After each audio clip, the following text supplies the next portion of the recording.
nagsujud, nagpatira pa lahat ng mga malaika, ajma'in. Nabanggit sa Quran, lahat sila, walang natira. Kahit si Jibril, si Mikail, lahat ng mga anghel ni Allah ay nagpatira pa, nagpugay kay Adam a.s. Maliban lang si Iblis. Si Iblis, hindi siya kabilang sa mga malaika, pero nandun siya sa paraiso ni Allah subhanahu wa ta'ala. Hindi natin alam kung anong ginagawa niya doon, anong trabaho niya doon, basta nandun siya sa paraiso kasama ang mga malaika. Pero hindi siya kabilang sa mga malaika dahil siya ay kabilang sa mga jin, mga engkanto, sapagkat naunang nilikha ni Allah ay mga engkanto, bago yung mga tao. Siya ay tumanggi na magsujud. Ano yung pinakadahilan ng kanyang pagtanggi? Pagmamataas, istikbar. Bakit? Sa kanyang pananaw, mas mainam siya kay Adam. Ma mana'aka alla tasjuda id amartuk. Sinabi ni Allah, o Iblis, ano ang pumigil sa iyo na hindi ka nagpatira pa? Nagbigay papugay kay Adam. Sinabi niya, ana khairum minhu, khalaqtani min narin wa khalaqtahu min tin. Mas mainam ako sa kanya. Bakit ako magsusujud, magpapatira pa? Sapagkat mas mataas ako kay Adam. Bakit? Nilikha mo ako mula sa apoy. At si Adam ay nilikha mo mula sa putik, mula sa lupa. Sa kanyang pananaw, mas mainam yung apoy kaysa lupa. So bakit ko ibababa ang aking sarili? Istikbar, pagmamataas. So ang istikbar na ito, maraming may katangian ng pagmamataas. Bakit ako makikinig kay bro? Hindi nakapag-aral yan. Bakit ako makikinig sa kanya? Balik Islam yan, ako born Muslim. Diba? Istikbar, pagmamataas. Diba? Bakit ako pupunta dyan? Mas malaking pamilya kami kaysa sa kanya. Bakit ako susunod sa kanya? Diba? Nakuha nyo? So itong istikbar na ito, kahit hindi lang si Satanas ang gumagawa, pati yung tao. Pati yung tao gumagawa ng istikbar. Kaya kinuwento ni Allah subhanahu wa ta'ala, yung istikbar na ito, pride. Kaya kinuwento ni Allah, para makita natin kung paano pinagpalit ni Iblis ang kanyang pride sa paraiso ni Allah. Maraming mga tao, wallahi, maraming mga taong mas pinipili na yung pride niya kaysa sa paraiso, gantimpala ni Allah. Maraming pumapatay dahil sa pride. Di na binababa ang kanyang sarili. Meron pa akong narinig na sinabi na kahit na pumasok ako sa impyerno, wag lang akong pupunta dyan. Makikipag-ayos sa kanya.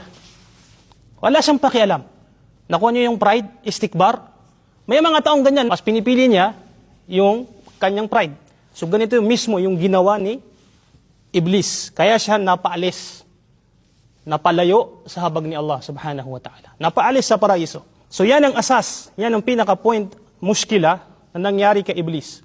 Si Iblis, sa kanyang ginawa, nagsisisi siya. Pero yung pagsisisi niya, hindi pagbabalik loob kay Allah. Nagsisisi siya na pag may nakikita siyang angkan ni Adam na nagsusujud kay Allah subhanahu wa ta'ala, siya ay nagsisisi, kailangan niyang ma-convince. Kailangan niyang ma-convince na mapunta sa impyerno ni Allah subhanahu wa ta'ala. Sinabi ng Rasulullah sallallahu alaihi wasallam, "Idza qara'a ibnu Adam as-sajda fasajad, i'tazala ash-shaytanu yabki." Kapag ang angkan ni Adam nagbabasa ng Quran at nabasa na yung ayatus sujud, tapos siya ay nagsujud, i'tazala ash-shaytan, umaalis si shaytan, tumatakbo at umiiyak. Bakit? Sinabi niya, ya wayla, ang kaparusahan ay sa akin. Umira ibnu Adam bisujud, inutusan ng angkan ni Adam na magsujud, siya ay nagsujud sa kanya ang paraiso ni Allah subhanahu wa ta'ala. Samantalang ako, umirtu bisujud, fa'asaitu falyannar. Samantalang ako ay inutusan na magsujud, ako ay sumuway, akin ang impyerno ni Allah subhanahu wa ta'ala. Yung pagsisisi na yon ay nagbunga ng inggit kay Adam, alayhi salam. Na kung saan nagplano si Iblis na iligaw ang angkan ni Adam alayhi salatu wassalam. Sinabi sa Quran, sinabi ni Iblis, kung saan kinukwento ni Allah subhanahu wa ta'ala, فَبِمَا أَغْوَيْتَنِي لَأَقْعُدَنَّ لَهُمْ صِرَاطَكَ الْمُسْتَقِيمِ. Napaka-kadib, napaka-malaking kasinungalingan ang sinabi dito ni Iblis. Anong sinabi niya? فَبِمَا أَغْوَيْتَنِي. Sinong kausap niya? Si Allah subhanahu wa ta'ala. Nakita niyo kung gaano kalaki ang kanyang pride? Kahit sa kanyang Panginoon, nawala yung respeto niya sa Panginoon Allah subhanahu wa ta'ala. فَبِمَا أَغْوَيْتَنِي, dahil ako ay niligaw mo. Sino nagligaw sa kanya? Sinasabi na si Allah nagligaw. Sapagkat inutusan mo akong magsujud, hindi ako nagsujud. Kaya niligaw mo ako sa tunay na landas. Agwaytani, niligaw mo ako dahil inutusan mo ako sa bagay na hindi ko kayang gawin, la'aq'udan na lahum. Ngayon, aabangan ko ang angkan ni Adam. Siratakal mustaqim, sa tunay na landas. Yung tunay na landas na tinatahak na angkan ni Adam, aabangan ko sila doon. Yun ang promise niya. Thumma la'atiyannahum min bayni aydihim, at madadatnan na nila ko sa likod, sa harap, kanan, kaliwa. Kahit saan banda, nandun si Satanas. Isipin natin yan. Hindi siya tumitigil hanggat hindi niya nakukuha lahat ang angkan ni Adam. Anong sinabi niya? Wala tajidu aktharahum syakirin, hanggang sa wala ka nang makita sa mga angkan ni Adam, mga anak ni Adam na nagpapasalamat sa iyo. Maliban lang sa napaka-konting bilang ng mga taong tunay na may pananampalataya kay Allah subhanahu wa ta'ala. Isa pang aya sa Suratul Hijr, Rabbi bima aghwaytani la'uzayyina lahum fil ard. Ililigaw ko sila at pagagandahin ko sa kanila ang lupa, ang makamundong bagay. Zayyin, la'uzayyina. Yun ang ibig sabihin ng tazyin. Sa Arabic, tazyin. Bibigyan na ng disenyo ang lupa, ang mundong ito. At pagkatapos, ugwiyannahum, ibig sabihin, i-scam. I-scam ko sila. Ibig sabihin, ang mundong ito, wallahi, napakalaking scam. La'ugwiyannahum ajma'in. Lahat sila. Wala akong ititira. Illa, ibadaka minhumul mukhlasin. Maliban lang sa mga alipin mo na may taglay, tunay, dalisay na pagpapalalampalataya kay Allah. Ibig sabihin, pati si Iblis, siya ay umamin na kapag ang tao tunay ang kanyang pananampalataya, meron siyang ikhlas. Tunay ang kanyang pananampalataya, hindi niya ito kayang iligaw. Hindi niya kayang iligaw yung taong may dalisay na pananampalataya. Yung mga hypocrite, nagpapanggap, mga nagsisinungaling sa kanilang pananampalataya, ito yung madaling makuha ni Satanas. Kasi nga, peke ang kanilang faith. Peke ang kanilang pananampalataya. Si Iblis, siya ay humiling kay Allah para maging matagumpay ang kanyang plano na iligaw ang angkan ni Adam. Siya ay humiling kay Allah ng isang napakalaking kahilingan. Ano yun? Sinabi ni Allah subhanahu wa ta'ala, Qala Rabbi anzirni ila yawm yub'athun. O aking Panginoon, fa'anzirni ila yawm yub'athun. Bigyan mo ko ng palugit. Bigyan mo ko ng time. Mahabang oras hanggang sa araw na bubuhayin muli ang angkan ni Adam. Ibig sabihin, magiging immortal. Bigyan mo ko ng time. Huwag mo kong patayin. Magiging immortal ako. Hanggang sa araw na bubuhayin muli ang angkan ni Adam. Ila yawm yub'athun. Anong sinabi ni Allah? Qala fa innaka minal mundarin. Yung hiling niya hanggang sa bubuhayin muli, hindi tinanggap ni Allah. Pero ang tinanggap ni Allah ay mabubuhay siya hanggang sa pinakahuling tao. Ano yun? Bago pa magunang mundo. Ibig sabihin, hindi pa namamatay ang tao. Bago pa ihipin ni Israfil ang unang pag-ihip, yung unang ihip, nafkhatul ula, lahat ng mga tao mamamatay. Bago pa yun ihipin, doon mamamatay si Iblis. Yun yung time na mawawala na si Iblis. Yun yung binigay na palugit sa kanya. Hanggang sa araw na yun, ila yawmil waqtil ma'lum. Grabe yung istikbar, yung pagmamataas na. Imbis na magtauba siya, iba yung hiniling niya. Hiniling niya na mabigyan siya ng napakamahabang buhay upang iligaw ang angkan ni Adam. Kasi nagkaroon siya ng pag-asa. Naku, ano yung unang topic natin? Nung nakatayo pa si Adam, na wala pa siyang buhay, no, hindi pa naihip sa kanya yung buhay, yung soul niya, iniikutan siya ni Iblis sa paraiso. Pinagmamasdan niya. Hanggang sa nakita niya na, ay, itong nilikha na ito mahina. Khalqun la yatamalak. Itong sinabi niyang word eh. Itong nilikha na ito ay nilikha na mahina, hindi niya mapigilan ang kanyang pagnanasa. Pagnanasa sa kayamanan. Sa lahat ng klaseng pagnanasa, hindi niya mapigilan ang kanyang sarili. Kaya mahina siya. Kaya nagkaroon siya ng idea kung paano niya ililigaw ang angkan ni Adam. Alayhi salatu wassalam. Ba'du aslihat Iblis fi igway Adam. Ano yung mga kasangkapan o pamamaraan ni Iblis para iligaw ang angkan ni Adam? Nabanggit sa Suratul Isra, sinabi ni Allah subhanahu wa ta'ala, Qala ara'aytaka hadha alladhi karramta alay, la in akhartani ila yawmil qiyamah, la ahtanikanna dhurriyatahu illa qalila. Sinabi ni Iblis, Nakikita mo ba yan? Kung aking Panginoon, yang si Adam, na masyado mong pinarangalan kaysa sa akin. Sapagkat pinasujud pa niya sa kanya yung mga malaika. Masyado yung malaki yung pagpaparangal mo kay Adam. Tignan mo siya. Lain akhartani ila yawmil qiyamah, kung ako ay bibigyan mo ng palugit, lahtanikan na durriyatahu, ililigaw ko sila o iko-control ko ang kanyang mga angkan, maliban lang sa napakakunting bilang na makakaligtas. Ang ginamit dito ni Allah, ahtanika. From the word hanaka. Ano yung hanaka? Tinignan natin sa dictionary, ang hanaka, yun yung hanakudaba. Alam niyo yung nilalagay sa kalabaw? Dito? Para hilain.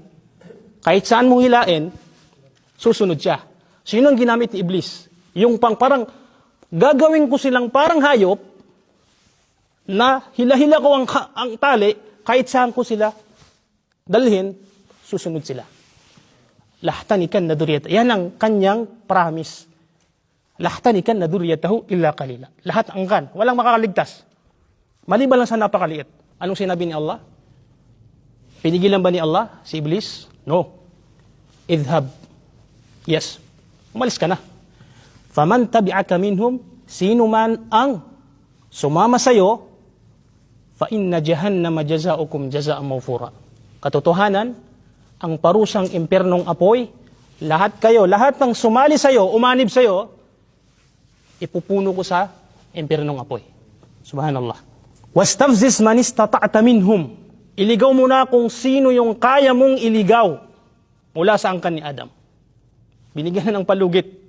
Kung sinong kaya mong iligaw, yes, walang problema. Binigyan ko sa yan. Bisautik sa pamamagitan ng iyong boses. Ano yung boses ni Satanas? Lahat ng mga boses na nakakamatay ng puso, diyan pumapasok si Satanas. Bisautik, sinabi dito, iligaw mo sila sa pamamagitan ng iyong boses. Ano yung mga boses? Yung mga musika na haram, na kung saan humihina ang ating pananampalataya, natatrigil tayo na gumawa ng kasalanan. So diyan, pumapasok siya, isipin mo na diyan si Satanas. Sapagkat yan yung kasangkapan na gagamitin niya upang iligaw ang kanya Adam. Bisautik, wa ajlib alaihim, at tawagin mo lahat ng angkan mo. Marami sila. Hindi namamatay eh. Ibig sabihin, nanganak sila. Wa ajlib alaihim, lahat ng kasundaluhan mo, bikhailik, nakasakay man ito ng kabayo o naglalakad, tawagin mo sila lahat. Magtipon-tipon kayo upang iligaw ang angkan ni Adam. Wasyarikhum fil amwal, at makibahagi ka sa kanilang kayamanan. Subhanallah. Ano yung klaseng pagkikibahagi ng kayamanan ni Satanas sa mga angkan ni Adam? Tayo ay naghahanap buhay ng haram. Lahat ng hanap buhay na haram, dito nagkikibahagi Satanas. Ya'ti ala nasi zamanun, darating ang panahon, sinabi ng Rasulullah sallallahu alaihi wasallam, na mga ang alipin ni Allah ay wala na silang pakialam kung saan nanggagaling ang kanilang mga kinikita. Haram ba ito o halal? Wala na silang pakialam dyan. Sapagkat dyan nakikibahagi si Satanas. Natitrigger ka na mag-invest sa haram, kumuha ng mga pera ng mga kandidato, halal to bro. Diba? Ito yung budget ko eh. Diba? Dinidisenyohan ni Satanas yan eh. Diba? Wasyarikum fil amwal. Makibahagi ka sa kanilang kayamanan. Kaya maraming mga alipin ni Allah subhanahu wa ta'ala na sobrang yaman, pero tingnan mo ang kapamamaraan ng kanilang hanap buhay, puro haram. Doon nakikibahagi si Satanas. Wasyarikhum fil amwali wal aulad, at sa kanilang mga anak. Nakita nyo? Lahat ng mga paborito ng tao, doon nakibahagi si Satanas. Una, kayamanan, pamilya, pagpaparami ng angkan. Walang tao na hindi gusto magkaanak. Sapagkat ang pagkakaroon ng anak, pamilya, maraming pamilya, isa yan sa nagpapasaya sa atin. Nakuha nyo? At yung pagkakaroon ng yaman, isa din yan sa nagpapasaya sa atin. Gariza. Kumbaga, natural na kagustuhan ng isang tao. So diyan tayo inaabangan ni Satanas. Wasyarikhum fil amwali wal aulad, wa'idhum, at pangakuan mo sila. Wa ma ya'iduhumu syaitanu illa ghurura, sinabi ni Allah, walang pangako si Satanas liban lang sa mga kasinungalingan. Walang katotohanan. Inna ibadi laysa laka alaihim sultan wa kafa bi rabbika wakila. Tunay na si Allah subhanahu wa ta'ala, sinabi niya, ang aking alipin ay hindi mo sila kayang kunin kapag sila merong ikhlas. Meron silang tunay na pananampalataya kay Allah. Wa kafa bi rabbika wakila. Tunay na si Allah, sapat na si Allah ang iyong tagapag-alaga sa iyong faith, sa iyong iman. Khalqullah li Hawa. Ngayon, talakay natin yung pagkakalikha kay Hawa. Paano nilikha ni Allah subhanahu wa ta'ala si Hawa? Ito papasok yung istorya kay Hawa. Sino si Hawa? Asawa ni Adam alayhi salatu wassalam. Meron siyang asawa. Paano natin nalaman? Sapagkat sinabi sa Quran, وَقُلْنَا يَا آدَمُ اسْكُنْ أَنْتَ وَزَوْجُكَ الْجَنَّةِ وَكُلَا مِنْهَا رَغَدًا. O Adam, mamuhay kayo sa paraiso ni Allah, ikaw at ang iyong asawa. Ibig sabihin, nagkaroon ng asawa si Adam alayhi salatu wassalam. وَعَرَفْنَا isma Hawa, nalaman natin yung ism na Hawa, yung pangalan niya Hawa sa hadith ng Rasulullah sallallahu alaihi wasallam. Hindi natin malalaman yung pangalan ng asawa ni Adam kung wala tayong reference. So ang reference natin ng hadith ng Rasulullah, sinabi niya, "Laula banu Israila lam yakhnuzil lahma, wa laula Hawa lam takhun untha zawjaha." Ito lang yung nahanap na mga scholar na hadith na kung saan binanggit ang pangalan ng asawa ni Adam alayhi salatu wassalam na si Hawa. Na kung saan tinatawag sa ibang mga libro, mga Israeliyat na Eva. Mga ba? Eva. Ang pangalan niya, ang tunay niyang pangalan ay si Hawa. Ang pinaka-legit na pangalan niya Hawa. Bakit? Kasi dito tayo nakabase tayo sa Quran at hadith ng Rasulullah sallallahu alaihi wasallam.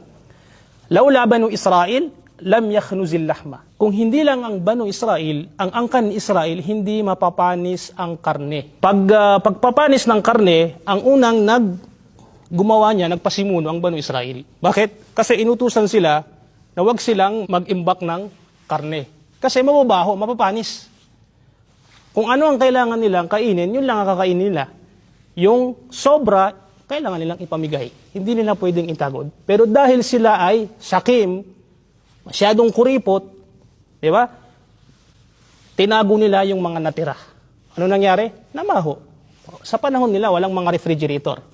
Wala silang mga kasangkapan na maaaring hindi mapanis ang karne. Yakhnuzil lahma. So sila yung nagpasimuno. Sinabi pa ng mga, nagsasalaysay ng mga hadith, dun daw yung starting na napapanis na ang karne. Dati hindi napapanis.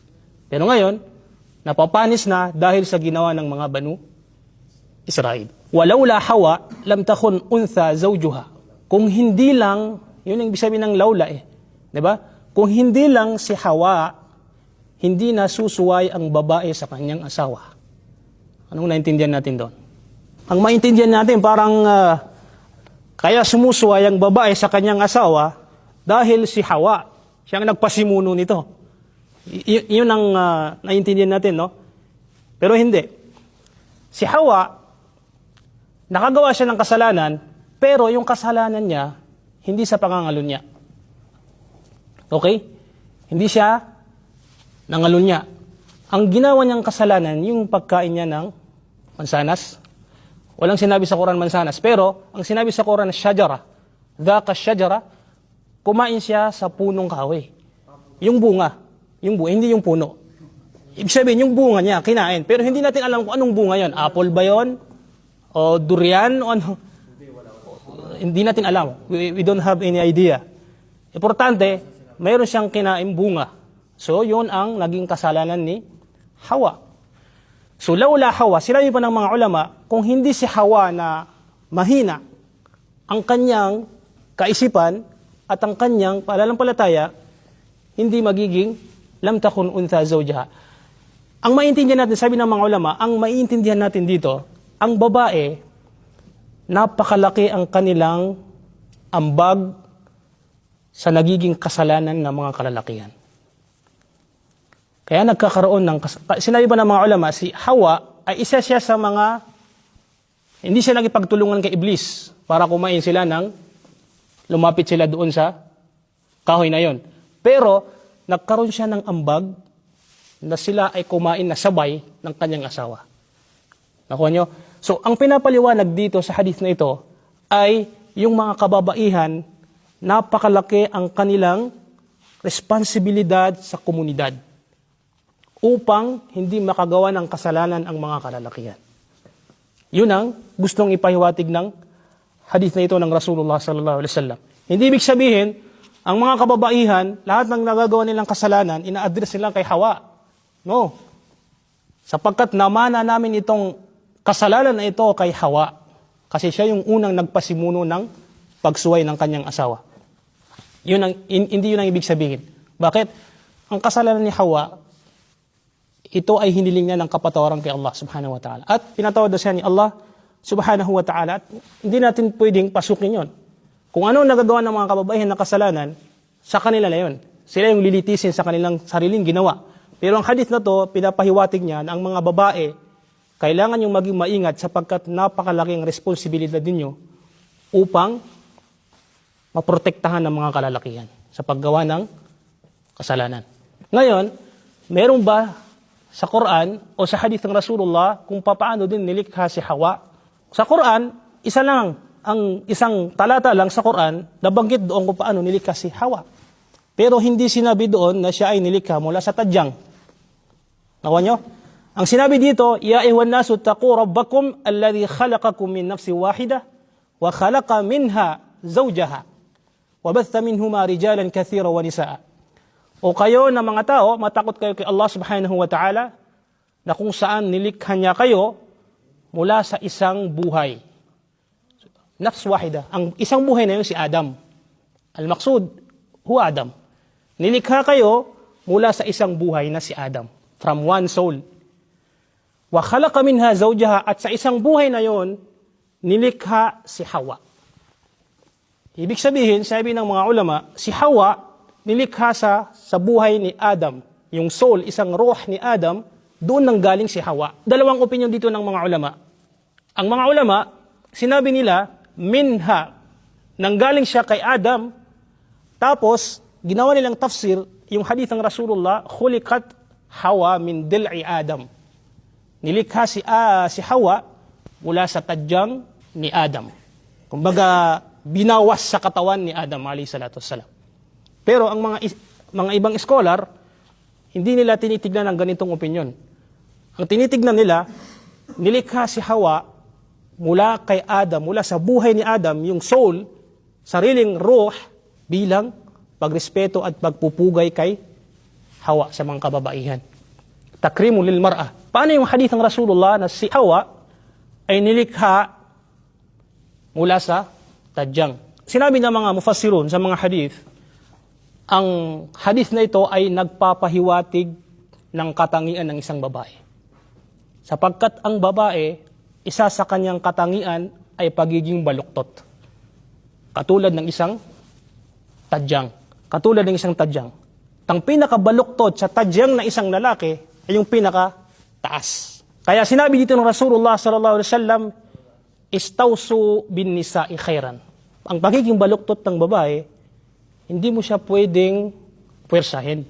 Sinabi ng Rasulullah, fa in dhahabta tuqimahu kasartahu wa in taraktahu lam yazal a'waj fastawsu bin nisa'i khairan. Ang isang babae baluktot, kapag ito ay gusto mong ituwid, mapuputol siya. Kung pupirsahin mong itutuwid mo ang babae na baluktot, mapuputol. So paano pag naputol? Ang putol doon, matalinghaga, magkakahiwalay kayo. Nakuha nyo? Wa in taraktahu, at kapag naman hinayaan mong baluktot, magiging baluktot na siya habang buhay. So anong dapat mong gawin? Kailangan mo maging balance. Hindi mo siya iiwan na baluktot, tapos hindi mo siya pupirsahin na ituwid, sapagkat katangian ng babae baluktot. Hindi tunay na mga babae may toyo. Katangian nila ang pagiging baluktot. Di ba? Yung bagay na pag tayo nagkipag-usap sa mga babae, sa mga partner natin, minsan mayroon tayong hindi naiintindihan sa kanila, kasama yun sa kanilang katangian. Kaya sinabi ng Rasulullah, tastamti' biha. Lamlamin mo na lang ang pagiging baluktot ng isang babae. Fastamti'. Di ba? Tanggapin mo na yan sila. Huwag mong pilitin na ituwid mo yan mapuputol siya. Kaya sinabi ng Rasulullah, fastawsu, makipag-ugnayan ka sa kanila ng napakabuting pakikipag-ugnayan. Fastawsu bin nisa khaira. Yung ayat na to at yung hadith na to, hindi siya tumutukoy, hindi siya nakapuntirya kung paano nilikha si Hawa. Kasi hindi yun ang point of view. Ang point of view dito, una, yung aya, pinapakita niya kung paano niya pinarangalan ang mga kababaihan. Hindi siya nilikha mula sa tadyang. Sapagkat nilikha siya mula from the one soul, doon siya nanggaling. At yung hadith ng Rasulullah sallallahu alaihi wasallam, pinapaliwanag niya kung ano yung katangian ng isang babae na pagiging baluktot, na kung saan kailangan mong tanggapin na baluktot sila. Nagkaroon ng asawa si Adam alayhi salatu wassalam, ang pangalan niya si Hawa. Inutusan silang dalawa ni Allah subhanahu wa ta'ala na wag lumapit dito sa punong kahoy. Yun ang utos sa kanilang dalawa. Fakula minha haythu syi'tuma. Gawin niyo kung ano yung dapat nyong gawin. Yung gusto nyong gawin dito sa paraiso ni Allah. Isa lang. Huwag nyong gagawin. Huwag kayong lalapit dyan sa punong kahoy. Huwag kayong lalapit. Sinabi na huwag lalapit, hindi huwag kakain. Kasi pag huwag kakain, baka lumapit ka, matukso ka, kumain ka. Pero yung pinaka-bawal ay yung kumain doon. Yun ang tinatawag sa qaida syar'iyya, saddud dara'i. Kumbaga yung bagay na magiging dahilan para makagawa ka ng haram, kailangan mong pigilan ang sarili mo upang hindi lumapit dito. Yun ang tinatawag na saddud dara'i. So ang inutos sa kanila, huwag silang lalapit doon sa punong kahoy. Baka sila ay matukso, silang dalawa. So ano yung hikma ng pagbabawal sa kanila sa paglapit doon sa... Kasi tinitrain sila na sumunod. Tinitrain sila na pigilan nila ang kanilang pagnanasa. Walang ipinag-utos sa kanila, magsala kayo, magbigay kayo ng zakah. Ang tinrain sa kanila yung haram. Kaya sinabi sa Quran, fattaqullaha mastata'tum. Katakutan niyo si Allah subhanahu wa ta'ala kung saan yung kaya niyong gawin. Pero pag haram, wama nahakum anhu fantahu. Kapag haram, iwanan niyo na. Huwag na kayong mag-alibay pa. Pwede ito, Ustad, kasi ito yung karapatan namin dito, kaya pwedeng kunin yung pera ng mga diba? Mga kandidato. Pwede ito dahil ito. Diba? Pag sinabing haram, haram. Bawal. Pag sinabing bawal, bawal. Huwag ka nang maghanap ng paraan. Minsan kasi may mga estudyante, karamihan napapansin ko, pag pumunta sila kay Ustad, pag sinabi ng bawal yan, bro, haram yan. Pag hindi niya nakuha yung gusto niyang sagot, pupunta sa kabila. Baka pwede doon maging halal na yun sa kanya. Di ba? Naghahanap siya ng paraan upang maging halal yung haram. Di ba? Nakuha nyo? Pinipilit niya yung haram. Kaya, ang sinabi sa Quran, وَمَا نَهَاكُمْ عَنْهُ فَانْتَهُ. Kung ano yung ipinagbawal sa inyo, iwanan niyo na 100%. Huwag na kayong maghanap ng paraan na magiging halal yan. So, pinagbawalan sila, yun ang practice nila. Pinagbawalan sila na lumapit doon sa punong kahoy. Pero si Iblis, nandiyon pa rin sa paraiso. Yung plano niya na iligaw ang angkan ni Adam, nag-start na siya. Yung trabaho niya, sinimulan na niya. Anong sinabi niya? Sinabi ng Allah subhanahu wa ta'ala, binalaan ni Allah ang dalawang mag-asawa. Ya Adam, inna hadha aduwwun lak. Itong si Iblis, kalaban nyo yan. Wali zawjik at ang iyong asawa. Fala yukhrijannakuma minal jannati fatashqa. Wag na wag kayong mapapaalis ni Iblis sa paraiso, fatashqa. Sapagkat magdadalamhati kayo. Pag nawala kayo sa paraiso, mahihirapan na kayo. Inna laka alla taju'a fiha wala ta'ra. Sinabi ni Allah, katotohanan dito sa paraiso, hindi ka magugutom, wala ta'ra, hindi ka mawawalan ng damit. Hindi ka maging kahiyahiya. Ta'ra, pag nawala yung damit mo, magiging kahiyahiya ka. Wa annaka la tadma'u fiha wala tadha. At hindi ka mauuhaw dito sa paraiso, at hindi ka pa tatamaan ng araw. Subhanallah, hindi ka mainitan. At hindi ka mauuhaw. Ganun niya binigyan ng babala yung dalawang mag-asawa. Fawaswasa lahum ash-shaytan. Nagwaswas na yung shaytan. Kumbaga, ini-scam na ni shaytan yung dalawang mag-asawa. Liyubadiya lahuma ma wuri anhuma, upang lumabas ang kahihiyan ng dalawa. Upang mapalabas ni Iblis ang kahihiyan ng dalawa. Mamaya, discuss natin ano yung sawatihima. Ano yung ibig sabihin ng sawatihima?